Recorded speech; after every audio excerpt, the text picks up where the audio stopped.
Nombre chapitre 18, verset 11. Tu n'iras pas avec eux.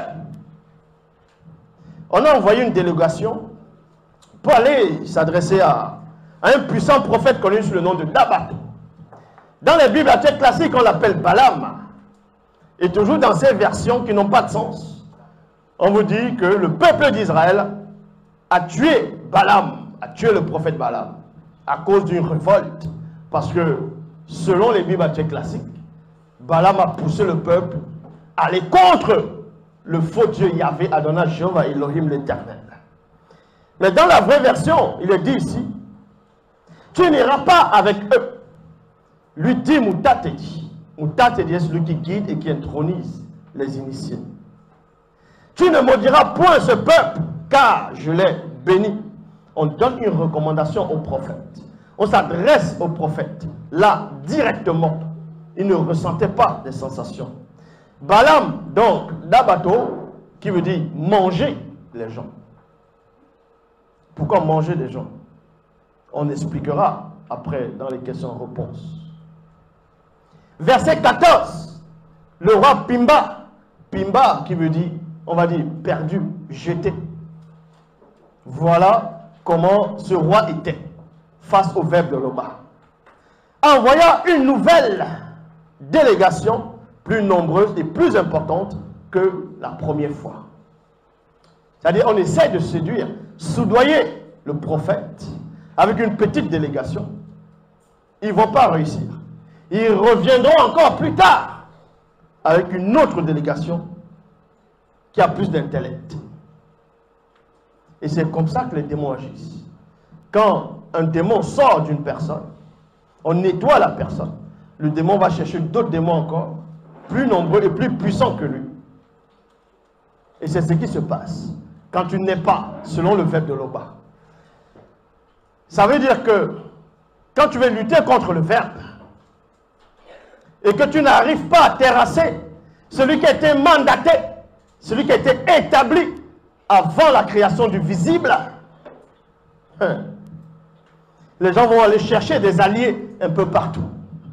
Alors que des alliés qui détestaient même avant, ils vont aller chercher des alliés. C'est ce qu'on appelle être lâche. Mais celui qui a été mandaté n'a pas besoin d'alliés. Parce qu'on l'a mandaté. On l'a établi. Dans Nombre chapitre 18 au verset 17 à 20. Mais Dabato répondit aux envoyés, c'est-à-dire aux envoyés de Pimba, même si Pimba me donnait tout l'or, tout l'argent et l'or de son palais, dont son palais est plein. Et on sait que les palais, pourquoi il fait allusion à ça? Les présidents actuellement, que ce soit en Afrique ou dans d'autres pays, l'Europe ou l'Amérique, font exactement ce que Dabato est en train de dénoncer ici. Je vais relire. C'est très important. Mais Dabato répondit aux envoyés de Pimba. Même si Pimba me donnait tout l'argent et l'or dans son palais, il ne dit pas ici que tu avais en réserve dans une banque quelque part. Parce qu'il y a des présidents corrompus qui gardent des réserves, des tonnes d'argent chez eux, même dans les palais, pour soudoyer, pour qu'il n'y ait pas de coup d'État, pour corrompre. Et c'est ce que la plupart des rois faisaient. Parce que dans les temps d'autrefois, il y avait normalement une chambre de trésor où on devait déposer de l'or, ainsi de suite, toute forme de richesse. Mais Dabato avait pénétré que ce roi avait néanmoins beaucoup d'or, beaucoup de richesses dans son palais pour soudoyer des personnes. Et Dabato avait refusé cela. Il dit ici, je ne pourrais en rien désobéir aux ordres de Moutatedi.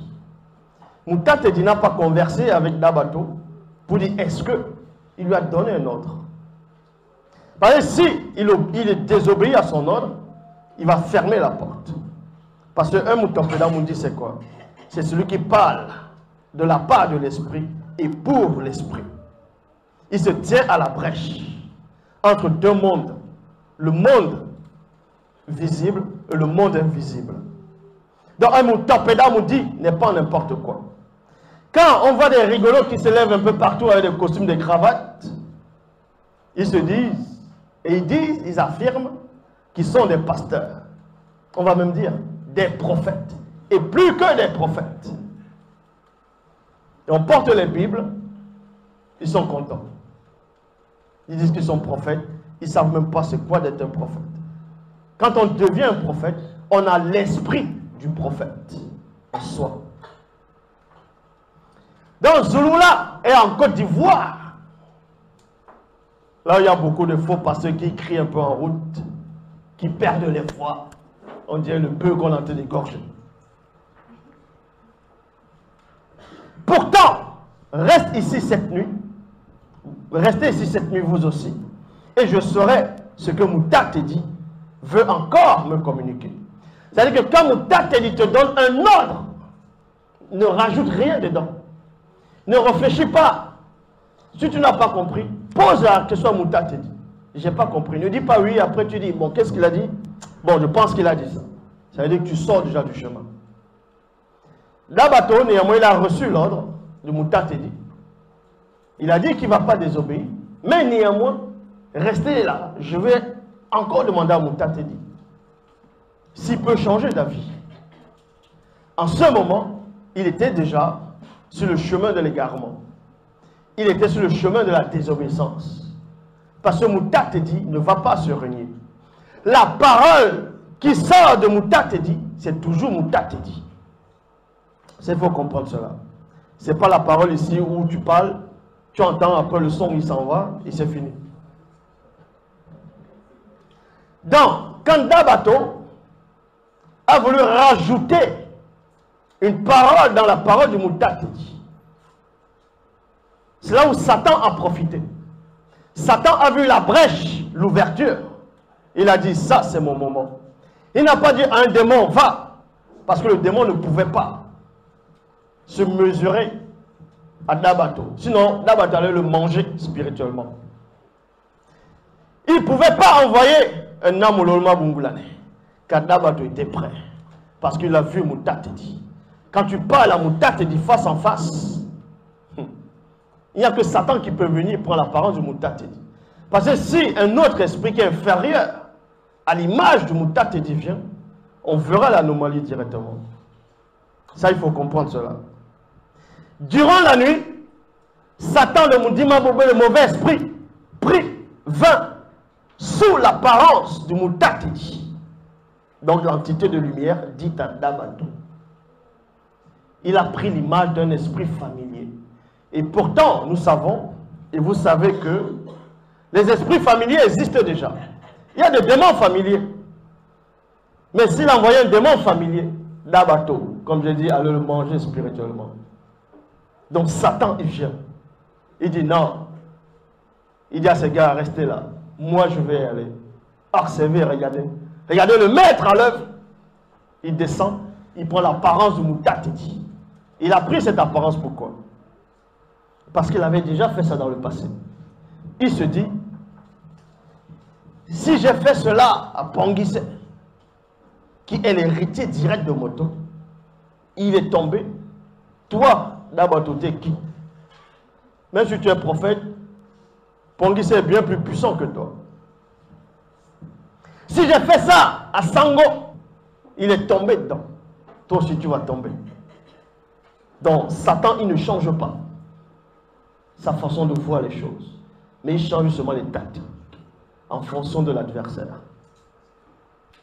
Durant la nuit, Satan, le Moudima Bobé, le mauvais esprit, vint sous l'apparence du Mouta te dit, donc l'entité de lumière, dit à Dabato, si ces hommes sont venus t'inviter à les accompagner, pars avec eux.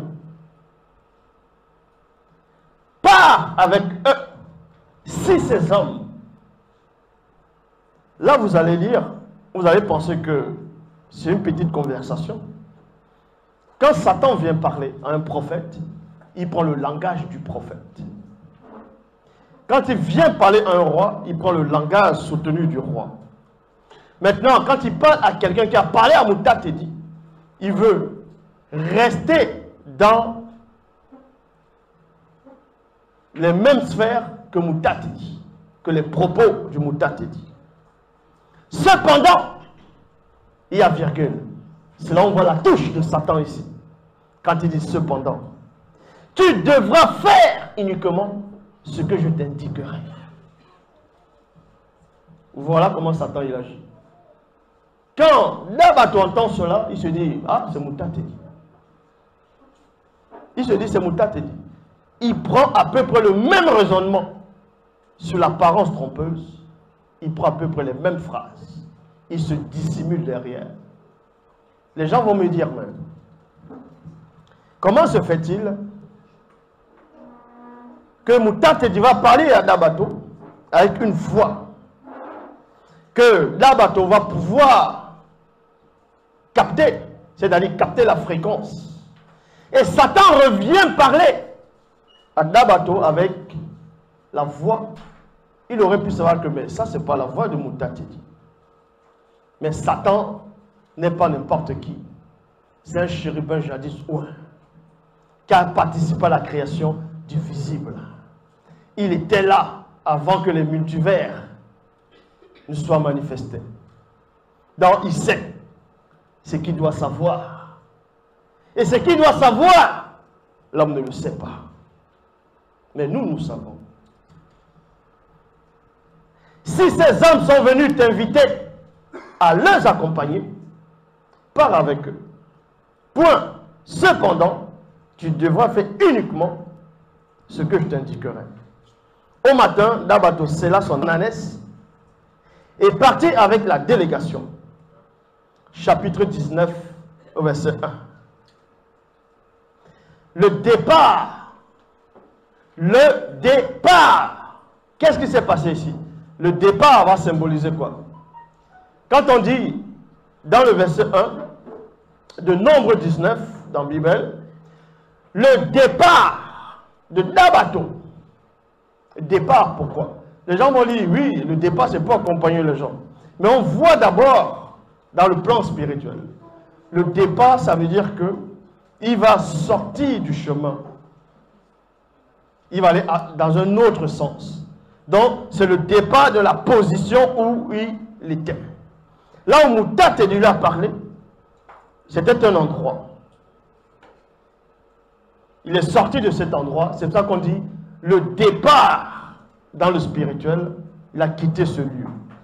Et dans le plan visible, on voit comment il suit des hommes. Le départ de Dabato provoqua la colère du Mundima Bekor qui s'est dit. On n'a pas dit ici qu'il a provoqué la colère du Moutatedi, mais du Mundima Bekor qui s'est dit. C'est-à-dire que quand Moutatedi va avertir quelqu'un, Mundima Bekor qui s'est dit, il observe, il regarde. Si tu désobéis à Moutatedi, bam, il descend. Tandis que Dabato cheminait, monté sur son ânesse et accompagné de deux de ses disciples, eux aussi, sur leur ânesse, virgule, Mundima Bekor qui s'est dit, alla se placer sur la route pour lui barrer le passage. Alla se placer sur la route. C'était quoi cette route-là? C'était la route de la perdition, la route de la désobéissance, la route qui mène à la mort spirituelle. Mais on vous apprend que Mundima Bekor qui s'est dit se manifeste par-delà les cieux visibles et vient se placer. Vient se placer sur la route pour barrer le passage.